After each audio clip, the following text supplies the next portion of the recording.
இன்றைக்கி அகர் அகர் வச்சு ஒரு புட்டிங் செய்ய போகிறோம். அதுக்கு வந்து 10 கிராம் அகர் அகரை தண்ணி முழுகிற அளவுக்கு ஊற வச்சு ஒரு 15 நிமிஷம் நல்லா ஊற விடுங்க.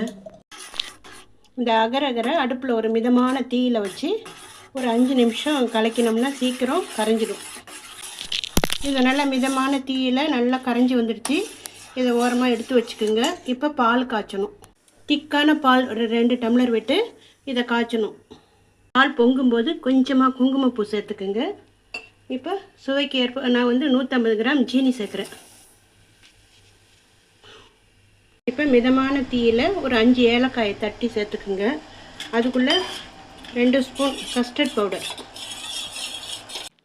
2 ஸ்பூன் கஸ்டர்ட் பவுடரை ஒரு 1/4 டம்ளர் பாலில் கட்டி இல்லாமல் இது மாதிரி கரைச்சி இந்த பாலை மிதமான தீயில் வச்சுட்டு இதை விட்டு கைவிடாமல் கலக்கிட்டு வரணும். இப்போ கரைச்சி வச்சுருக்கிற அகர் அகரை கொஞ்சம் கொஞ்சமாக சேர்த்து கைவிடாமல் ஒரு 5 நிமிஷத்துக்கு நல்லா கலக்கணும். இப்போ நல்லா கெட்டி ஆகிடுச்சு. இப்போ கேஸ் ஆஃப் பண்ணிடலாம்.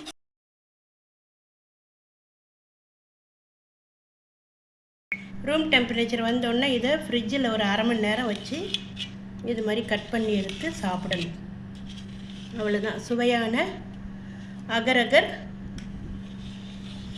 கஸ்டர்ட் புட்டிங் ரெடி ஆயிடுச்சு.